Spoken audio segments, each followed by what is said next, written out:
Hello friends, I am your study mate Sarika Ramola और आज हम करने वाले हैं नेशनल इंटरनेशनल करंट अफेयर 2024 को, जो बहुत इंपॉर्टेंट क्वेश्चन है। इससे पहले भी मैंने बहुत सारे करंट अफेयर आपके लिए डाले हैं वीडियोस में, तो आप उनको प्लेलिस्ट में जाके देख सकते हैं। तो आज जो क्वेश्चंस हैं वो बहुत इंपॉर्टेंट होने वाले हैं। एक भी क्वेश्चन ऐसा नहीं है जिसको आप स्किप करें, क्योंकि जब आप इनको कंप्लीटली देख लेंगे तब आपको पता चलेगा कि कितने इंपॉर्टेंट और एग्जाम ओरिएंटेड करंट अफेयर्स हैं।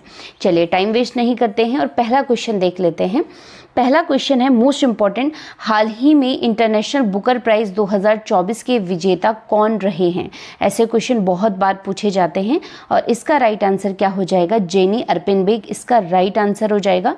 और यहीं पे मैं आपको 4-5 चीज़ें और बता देती हूँ जहाँ से क्वेश्चन बन सकता है। जो जेनी अर्पिनबेक हैं, ये जर्मन की राइटर हैं और जर्मन की पहली ऐसी लेखिका हैं जिन्हें इंटरनेशनल बुकर प्राइज से सम्मानित किया गया है। ठीक है, इनका उपन्यास है कैरोस। ठीक है, मैं लिख देती हूँ यहाँ पे कैरोस। इसके लिए इन्हें सम्मानित किया गया है जो कि प्रताड़ित प्रेम संबंध पर आधारित है। इसके अलावा अगर आप देखेंगे, जो ये उपन्यास है कैरोस, इसको ट्रांसलेट किया है माइकल हाफमैन ने। ये क्वेश्चन भी कई बार पूछा जा सकता है। ठीक है, तो ध्यान रखेंगे ट्रांसलेट किसने किया है। यहीं पे मैं आपको बता देती हूँ कि भारत की पहली महिला इंटरनेशनल बुकर प्राइज प्राप्त करने वाली कौन सी हैं? गीतांजलि श्री हैं, जिनको 2022 में ये पुरस्कार दिया गया। और कब, किस उपन्यास के लिए? रेत समाधि के लिए। ठीक है, तो ये सारी चीजें हैं जिनको आप नोट डाउन करेंगे। तो इंटरनेशनल बुकर प्राइज 2024 की विजेता हैं जेनी अर्पिनबेक। ठीक है, चलिए दूसरा क्वेश्चन है, आईपीएल 2024 का खिताब किस टीम ने जीता है? बहुत इंपॉर्टेंट क्वेश्चन है, कई बार डायरेक्ट पूछ लिया जाता है। ठीक है, चलिए तो राइट आंसर क्या हो जाएगा? कोलकाता नाइट राइडर इसका राइट आंसर हो जाएगा। और हराया किसको है? हैदराबाद सनराइजर हैदराबाद को। ठीक है, कितने विकेट से? 8 विकेट से हराया है और 57 गेंदें उसमें बची हुई थी। इसके अलावा आप देखेंगे तो जो कोलकाता नाइट राइडर्स है, इसने तीसरी बार खिताब जीता है। ठीक है, 2012 में सबसे पहले जीता था, फिर 2014 और अब 2024 में।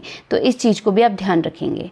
चलिए तीसरा क्वेश्चन है, हाल ही में अमेरिका ने किस अफ्रीकी देश को नाटो के सहयोगी के रूप में नामांकित करने की घोषणा की है? ठीक है, नाटो, इससे रिलेटेड एक अलग सा वीडियो मैंने बना भी रखा है। नॉर्थ अटलांटिक ट्रीटी ऑर्गेनाइजेशन है ये, वो आप प्लेलिस्ट में जाके देख सकते हैं। तो अभी जो क्वेश्चन है वो है कि अमेरिका ने कौन से अफ्रीकी के देश को उसका सहयोगी बनाने के लिए घोषणा की है? ठीक है, तो राइट आंसर क्या हो जाएगा? केन्या इसका राइट आंसर हो जाएगा। ठीक है, चलिए चौथा क्वेश्चन है, IWF यानी इंटरनेशनल वेट लिफ्टिंग फेडरेशन, यानी मैंने इसके ना फुल फॉर्म भी साथ में लिखी है ताकि आप पढ़ते पढ़ते वो चीज़ याद भी हो जाए आपको। ठीक है, विश्व युवा चैंपियनशिप 2024 में प्रतिस्मिता भोई ने किस भार वर्ग में वर्ल्ड रिकॉर्ड के साथ स्वर्ण पदक जीता है? ठीक है, तो राइट आंसर क्या हो जाएगा? 40 किलोग्राम के भार वर्ग में जीता है और उसी के साथ उन्होंने वर्ल्ड रिकॉर्ड भी बना दिया है। जो प्रतिस्मिता भोई हैं, ये मूलतः उड़ीसा की हैं और 15 वर्ष की हैं मात्र। ठीक है, चलिए पांचवा क्वेश्चन है, हाल ही में CII यानी कॉन्फेडरेशन ऑफ इंडिया इंडस्ट्री के नए अध्यक्ष कौन चुने गए हैं? तो राइट आंसर क्या हो जाएगा? संजीव पुरी इसका राइट आंसर हो जाएगा। इसकी स्थापना हुई थी 1895 में। ठीक है, ध्यान रखिएगा, कई बार ऐसा क्वेश्चन पूछा जा सकता है। और CII का जो मुख्यालय है वो नई दिल्ली में है। चलिए छठा क्वेश्चन इंपॉर्टेंट है, हाल ही में मई 2024 में वियतनाम के राष्ट्रपति के रूप में किसे नियुक्त किया गया है? ठीक है, जब भी देश विदेश का हम करंट अफेयर देखते हैं तो लेटेस्ट कोई राष्ट्रपति या प्रधानमंत्री पूरे विश्व में किसी भी देश में अगर चुने जाते हैं तो उनको आप ध्यान रखेंगे। ठीक है, तो वियतनाम के नए राष्ट्रपति चुने गए हैं टू लैम। ठीक है, जनरल टू लैम को चुना गया है। नेक्स्ट क्वेश्चन है, दुनिया की सबसे ऊंची चोटी माउंट एवरेस्ट पर चढ़ने वाली सबसे उम्रदराज भारतीय महिला कौन बनी है? ठीक है, इन्होंने रिकॉर्ड स्थापित किया है। तो राइट आंसर क्या हो जाएगा? ज्योति रात्रे इसका राइट आंसर हो जाएगा। मूलतः कहाँ की हैं? मध्य प्रदेश भोपाल की हैं। और अगर आपके पास क्वेश्चन आता है सबसे उम्रदराज, तो आपने देख ली है कौन है? ज्योति रात्रे। अगर आपके पास क्वेश्चन आता है कि सबसे कम उम्र की कौन सी भारतीय महिला हैं जिन्होंने एवरेस्ट की चोटी चढ़ी है, तो राइट आंसर काम्या कीर्तिकेयन इसका राइट आंसर हो जाएगा। ठीक है, चलिए 8वां क्वेश्चन है, भारतीय वन्यजीव संस्थान की रिपोर्ट के अनुसार वर्ष 2024 में किस राज्य में गंगा रिवर डॉल्फिन की संख्या सबसे ज़्यादा है। ठीक है, गंगा रिवर डॉल्फिन की बात की जा रही है जो कि हमारी एक्वेटिक एनिमल है इंडिया का। तो इसमें सबसे ज़्यादा जो है वो उत्तर प्रदेश में संख्या है और इस रिपोर्ट के आधार पर भारत में 4000 से ज़्यादा डॉल्फिन है, जिसमें अकेले उत्तर प्रदेश में 2000 से ज़्यादा डॉल्फिन है। ठीक है, गंगा रिवर डॉल्फिन की बात हो रही है। नेक्स्ट है 9वां क्वेश्चन इंपॉर्टेंट, 22 मई को मनाए जाने वाले वर्ल्ड बायोडाइवर्सिटी डे यानी जैव विविधता दिवस 2024 की थीम क्या रखी गई। तो आपको यहाँ से पता चल गया है कि 22 मई को कौन सा दिवस मनाया जाता है, वर्ल्ड बायोडाइवर्सिटी डे मनाया जाता है। तो 2024 को इसकी थीम क्या रखी गई, तो राइट आंसर क्या हो जाएगा, be a part of the plan, इसका राइट आंसर हो जाएगा। ठीक है, चलिए 10वां क्वेश्चन है, हाल ही में फोर्ब्स के द्वारा जारी की गई world highest paid athletes 2024 ranking में पहले स्थान पे कौन है। तो राइट आंसर क्या हो जाएगा, क्रिस्टियानो रोनाल्डो इसका राइट आंसर हो जाएगा, जो कि पुर्तगाल के एक फुटबॉलर हैं। ठीक है, चलिए नेक्स्ट है 11वां क्वेश्चन, हाल ही में भारतीय सेना को AK-203 असॉल्ट राइफल सौंपी गई, इस राइफल को किसके सहयोग से बनाया गया है। तो ऐसे क्वेश्चन भी टेक्निकल जो पोर्शन होता है उसमें कई बार पूछे जाते हैं। तो इसका राइट आंसर क्या हो जाएगा, रशिया इसका राइट आंसर हो जाएगा। चलिए 12वां क्वेश्चन है, फीफा महिला विश्व कप 2027 का आयोजन किस देश में किया जाएगा। तो इसका राइट आंसर क्या हो जाएगा, ब्राज़ील इसका राइट आंसर हो जाएगा। नेक्स्ट है 13वां क्वेश्चन, हाल ही में चर्चा में रहा मिशन ईशान किस क्षेत्र से संबंधित है। तो इसका राइट आंसर क्या हो जाएगा, एक राष्ट्र एक हवाई क्षेत्र से संबंधित है और भारत के जो 4 बड़े हवाई यातायात क्षेत्र हैं, दिल्ली, मुंबई, कोलकाता और चेन्नई, इनको आपस में जोड़ा जाता है, जोड़े जाने की प्रक्रिया की जा रही है इसमें, ताकि जो हवाई यातायात है इसको सही तरीके से मैनेज किया जा सके। ठीक है, तो मिशन ईशान किससे संबंधित है, एक राष्ट्र एक हवाई क्षेत्र से संबंधित है इसका। चलिए 14वां क्वेश्चन है, हाल ही में पहला विश्व फुटबॉल दिवस कब मनाया गया।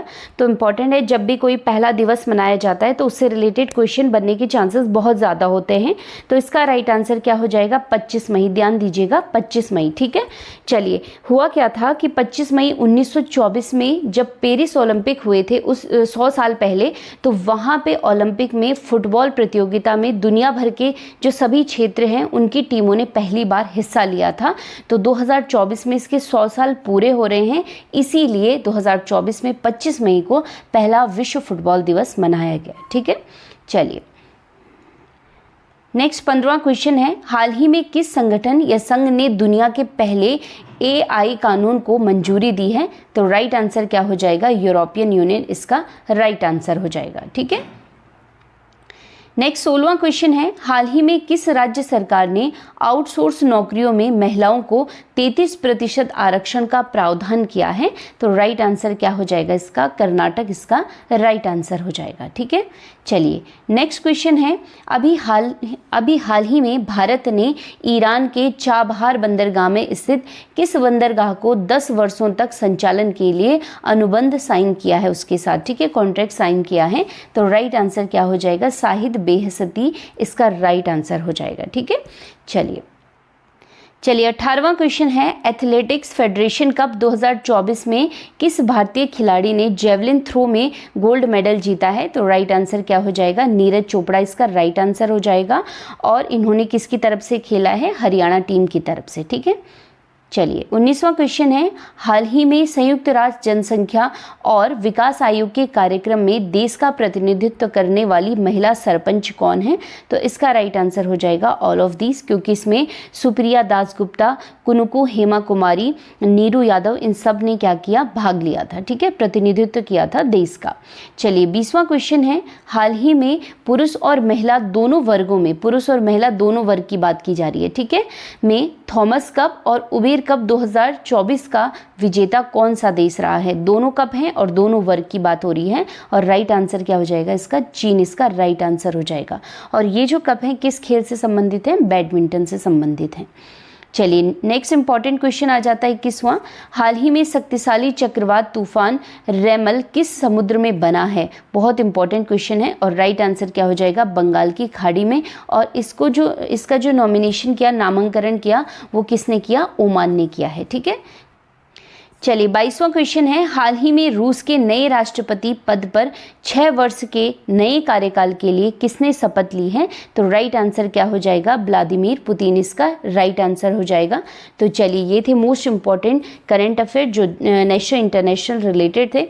तो ऐसे ही करंट अफेयर के लिए सब्सक्राइब करें स्टडी विद सारिका रमोला को, पढ़ते रहिए, वीडियो को शेयर करिए। मिलते हैं नेक्स्ट वीडियो में, तब तक के लिए धन्यवाद।